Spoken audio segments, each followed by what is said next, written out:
قوانین سخت سے سخت بنا دیے، اور اس سے زیادہ اور ہم سخت قوانین کیا بنا سکتے ہیں، اس سے زیادہ ہم فوجی ڈپلائمنٹ کیا کر سکتے ہیں. It has not worked. تو پھر ہمیں نظر ثانی کرنی ہوگی. اب ہمیں جب ان میں یہ ریلائزیشن آ رہی ہے تو میں سمجھتا ہوں کہ پاکستان کو ان سے انگیج کرنا چاہیے اور ان سے دو باتیں کرنی چاہیے. ایک، کہ آپ مقبوضہ کشمیر میں حالات کو ایسا بنائیں کہ انگیجمنٹ کی جو انوائرمنٹ ہے وہ بہتر ہو سکے، نمبر ایک. نمبر دو، آپ کشمیری قیادت کو اعتماد میں لیں. اور کشمیری قیادت انگیجمنٹ کے خلاف نہیں ہے. مجھے یاد ہے میر وائز سے میری بات ہوئی اور حضرات سے بات ہوئی تو انہوں نے ہمیشہ کہا کہ ہم مذاکرات کے حق میں ہیں، ہم کبھی نہیں چاہیں گے کہ مذاکرات نہ ہوں، لیکن کشمیری ایک امپورٹنٹ فریق ہے اور ان کو بھی بیچ میں ان کی مذاکراتی عمل میں شامل کیا جانا چاہیے اور ان کی بات کو وزن دینا چاہیے. اس کے ساتھ ساتھ میں سمجھتا ہوں کہ ان کے کچھ جائز مطالبات ہیں اور انہوں نے 4-5 کیے ہیں. مثلاً وہ کہتے ہیں کہ اگر ہم نے اس عمل کو آگے بڑھانا ہے اور اگر ہم نے کشمیر پر کوئی سنجیدہ پیش رفت کرنی ہے تو کچھ جسچرز کرنے چاہیے. مثال کے طور پر کچھ وہاں اس قسم کے لاز ہیں، اس قسم کے قوانین ہیں جو کہ ڈرکونین ہیں. ہندوستان ان پر نظر ثانی کرے. وہ سمجھتے ہیں کہ جو ان کی جو ملٹری پریزنس ہے وہاں، ڈپلائمنٹ ہے، ڈی ملٹرائزیشن ہونی چاہیے جی، اور ماحول بہتر کرنے میں وہ مددگار ثابت ہوگی. تو ہم اگر بتدریج آگے ایسے بڑھتے ہیں، مثال کے طور پہ ہماری آمد و رفت میں آسانی پیدا ہوتی ہے، ہماری across line of control trade اور تجارت میں اضافہ ہوتا ہے اور کشمیریوں کی جو روزمرہ کی زندگی میں بہتری آتی ہے اور ان پر جو جبر اور تشدد ہے وہ کم ہوتا ہے، تو میں سمجھتا ہوں کہ اس کو بھی میں ایک پیش رفت کہوں گا. لیکن ایک پروسیس چلنے دیں اور پروسیس چلتا رہے گا تو کہا کہ خود انڈیا نے اپنے طرز عمل میں نظر ثانی کی کہ ہمیں یہ جو مذاکرات میں تعطل آیا تھا وہ نہیں آنا چاہیے تھا. ہماری موجودہ وزیر خارجہ بھارت گئیں اور تجارت اور دیگر ایشوز پہ بات چیت کے ساتھ دونوں وزراء خارجہ نے اس امر پہ اتفاق کیا کہ کشمیر پہ بھی بات چیت اور اس پہ پیش رفت ہونی چاہیے. لیکن آپ یہ دیکھیں کہ دوسری طرف انڈیا نے علی گیلانی اور دوسرے لوگ جو کشمیری لیڈرشپ ان سے ملی، بقول آپ کے پچھلے دنوں آپ نے یہ کہا کہ ایک روایت ہے کہ جب بھی پاکستان سے کوئی ذمہ دار جاتے ہیں تو کشمیری لیڈرشپ سے ملتے ہیں. لیکن شاہ صاحب انہوں نے اس پہ اظہار ناراضگی کیا اور خود پاکستانی وزیر خارجہ نے اس کی تصدیق کی. کیا اس کے بعد بھی ہم یہ سمجھیں کہ کشمیر کے حوالے سے وہ مخلص ہوں گے؟ دیکھیے، اظہار ناراضگی بنتا نہیں ہے کیونکہ وہ خود ان سے انگیج کرنا چاہ رہے ہیں، وہ خود ان سے بات کرنا چاہ رہے ہیں. ان نے خود ان کو دعوتیں دی ہیں کہ آئیں، ان کو دلی کی دعوت دی ہے، آئیں بیٹھیں ہم سے بات کریں. ٹھیک ہے، انہوں نے کہا ہم بات کرنے سے انکار نہیں کرتے، لیکن ہماری کچھ شرائط ہیں، وہ شرائط آپ تسلیم کریں اور ماحول کو بہتر کریں تو ہم انگیج کرنے کے تیار ہیں. وہ انہوں نے پاکستان کو کبھی نہیں روکا کہ پاکستان ہندوستان کے ساتھ جو ہے دو طرفہ جو ہے مذاکرات وہ نہ کرے. تو کشمیری لیڈرشپ کی جو سوچ ہے وہ منفی نہیں ہے، وہ مثبت ہے اور وہ تسلیم بھی کرتے ہیں کہ ایک تنازع ہے، اس تنازع کا وہ ایک فریق ہے. تو اس فریق سے بات کرنی یا ان سے ملاقات کرنی تو ایک فطری سی بات ہے. آپ کے خیال میں ان کو بھی مذاکراتی عمل میں شامل کرنا چاہیے؟ چونکہ مقبوضہ کشمیر کی لیڈرشپ جب ہندوستانی قیادت نے انہیں اپروچ کیا تو انہوں نے پاکستان کو ساتھ انگیج کرنے کی بات کی تھی. تو آپ سمجھتے ہیں کہ اس مذاکراتی عمل میں کشمیری لیڈرشپ کو بھی شامل کرنا چاہیے یا کس مرحلے پہ شامل کرنا چاہیے؟ سلمان صاحب، اس کی ٹائمنگ کا سوچا جا سکتا ہے اور اس پر دو آراء ہو سکتی ہیں، لیکن ان کی شمولیت کے بغیر بات نتیجہ خیز ہوگی نہیں. ان کو بالآخر آپ کو شامل کرنا ہوگا، ان کو میز پہ بٹھانا ہوگا، ان کی بات سننی ہوگی. کیونکہ متاثر کون ہو رہا ہے؟ متاثرین تو وہ ہیں. جانیں کس کی ضائع ہو رہی ہیں، ٹورزم کن کا متاثر ہو رہا ہے، ٹریڈ کن کی متاثر ہو رہی ہے، گھر کن کے اجڑ رہے ہیں، وہ تو کشمیریوں کے اجڑ رہے ہیں نا. تو ان کو آپ فریق نہ سمجھیں، ان کو ساتھ نہ بٹھائیں تو بات آگے چلے گی نہیں. شاہ صاحب، ماضی میں جنرل پرویز مشرف کے دور میں ایک خفیہ ڈپلومیسی کا عمل شروع ہوا تھا اور ماضی میں خود پرائم منسٹر یوسف رضا گیلانی نے بھی ایسی بات کی تھی. خفیہ غالباً آپ اس وقت خود فارن منسٹر تھے. کیا اس وقت بھی کوئی خفیہ ڈپلومیسی کا عمل چل رہا ہے؟ دیکھیے جنرل مشرف صاحب کے زمانے میں ایک بیک ڈور ڈپلومیسی، ایک بیک چینل بنایا گیا تھا اور گفتگو ہوئی تھی، لیکن گفتگو تو مختلف ذرائع سے اوور دی ایئرز ہوتی رہی ہے، ٹریک ٹو ڈپلومیسی بھی ہوتی رہی ہے، سب جانتے ہیں، لیکن وہ کوئی حتمی اس کو آپ نہیں کر سکتے، شکل نہیں دے سکتے، کیونکہ دیکھیے نا اس میں نہ پاکستان کی پارلیمنٹ کو کانفرنس میں لیا گیا تھا، نہ پاکستان کی کیبنٹ کو کانفرنس میں لیا گیا تھا، دفتر خارجہ کے بھی بہت لوگ جو ہیں وہ اس گفتگو کی تفصیلات سے پوری طرح آگاہ نہ تھے، ٹھیک، اور پھر وہ بات جو ہے وہ آگے نہ چلی۔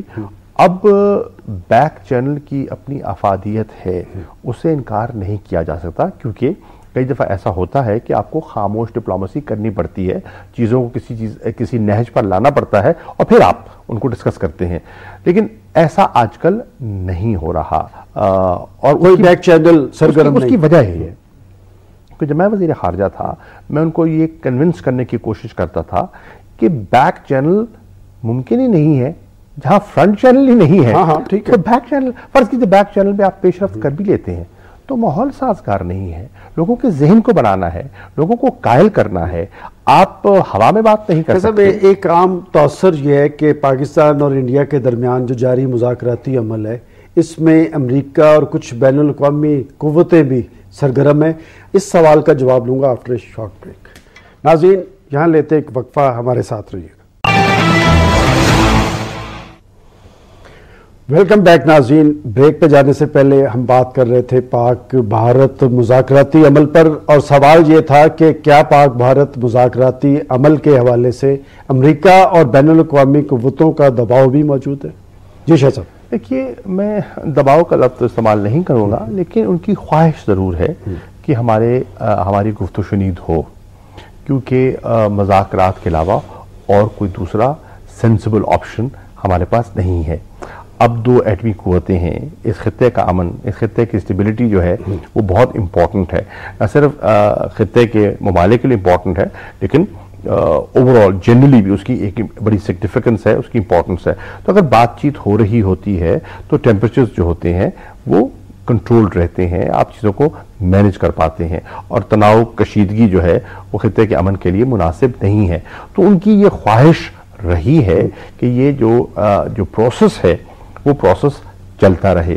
اب اس پروسیس کے ہم بھی خواہاں ہیں، اور بھارت کو بھی اس میں کوئی نقصان نہیں ہے، تو یہ ایک نی جرک ریاکشن تھا، میں سمجھتا ہوں، جو ممبئی کے بعد انہوں نے ایسا کیا، اور اب میں سمجھتا ہوں کہ ان کو اس چیز کی سمجھ آ رہی ہے کہ ہم نے اس پروسیس کو جاری رکھنا ہے، ان انٹرپٹیبل پروسیس ہونا چاہیے۔ دو طرفہ تحریک ہے آپ کے خیال میں پاکستان اور بھارت کی، مطلب بیرونی دباؤ یا دیکھیے لوگ رائے دے سکتے ہیں نا آپ کو، تیسرا فریق آپ کو قائل کر سکتا ہے، آپ کو دلائل دے سکتا ہے، وہ دیتا رہا ہے۔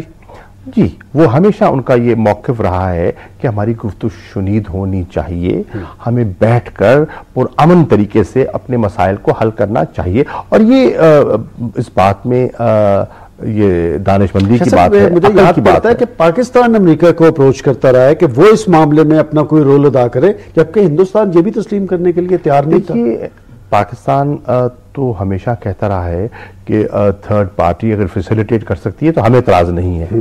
بھارت معترض تھا، بھارت کو ہمیشہ اعتراض ہوتا تھا کہ نہیں، ہم نے تو یہ جو دو طرفہ طور پہ بات کریں گے اور یہ بائی لیٹرل ہماری گفتگو ہوگی، تو پاکستان نے تو ہمیشہ ہم تو اوپن مائنڈڈ رہے ہیں، اور ہم تو چاہتے تھے کہ مسئلے کا حل ہو، کیونکہ ہم لڑائی نہیں چاہتے، ہم حل چاہتے ہیں، اور یہ کہہ دیں کہ مسئلہ نہیں ہے وہ بھی حقائق سے آنکھ چرانے کے مترادف ہوگا، مسئلہ تو ہے۔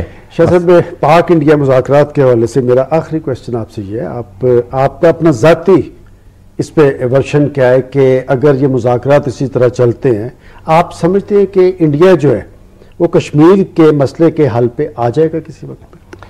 دیکھیے آپ دیکھیں دنیا میں جتنے بھی پیچیدہ مسائل ہو گزرے ہیں ان کا فوری حل نہیں نکلتا، یہ ایک پروسیس ہے۔ اب پروسیس پہ جب چلتے ہیں نا